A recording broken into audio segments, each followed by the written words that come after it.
Assalamualaikum warahmatullahi wabarakatuh.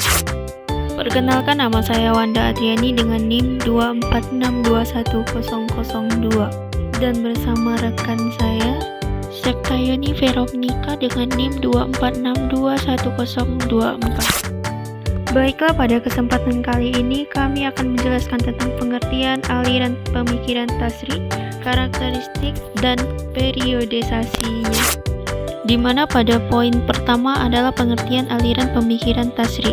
Aliran pemikiran tasyri' sendiri ada pendekatan dalam memahami, merumuskan, dan mengembangkan hukum-hukum syariah dalam Islam. Kata tasyri' sendiri berasal dari bahasa Arab yang artinya legalisasi, atau biasanya juga dikatakan dengan pembuatan hukum. Aliran pemikiran tasyri' sendiri berfokus pada cara umat Islam menentukan aturan-aturan hukum yang bersumber dari Al-Quran, hadis, ijma, dan juga qiyas.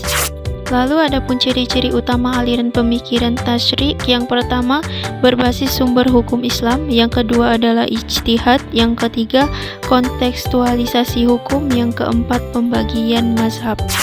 Adapun karakteristik pemikiran tasyri', yang pertama sempurna, yaitu hukum itu akan selalu relevan dengan situasi dan kondisi manusia dimanapun dan kapanpun, baik itu sendiri maupun berkelompok. Yang kedua, universal. Syariat Islam tidak memandang suku, ras, bangsa, dan bahasa.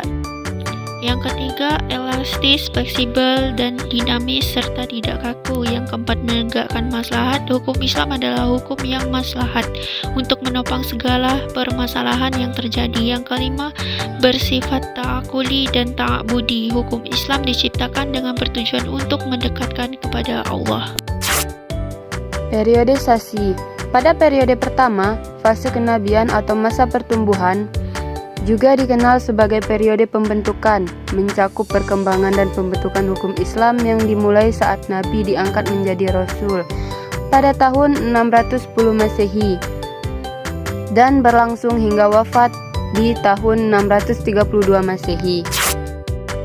Pada periode kedua, fase sahabat, juga dikenal sebagai periode pengembangan, merupakan waktu di mana hukum Islam mengalami pencerahan dan penyempurnaan, di mana ijtihad telah dimulai setelah Rasulullah wafat.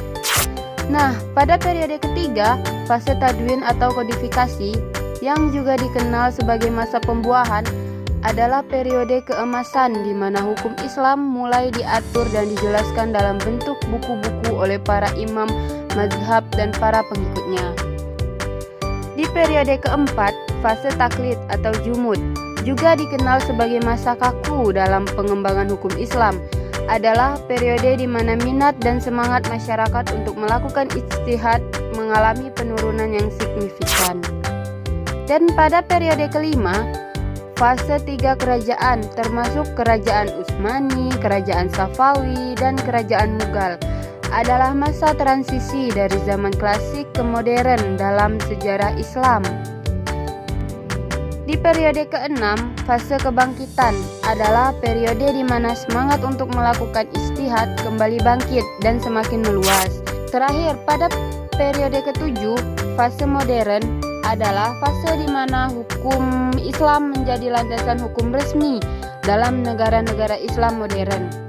Ini mengindikasikan pergeseran signifikan dalam struktur hukum dan tatanan sosial di mana prinsip-prinsip Islam menjadi dasar untuk pembentukan undang-undang dan kebijakan negara.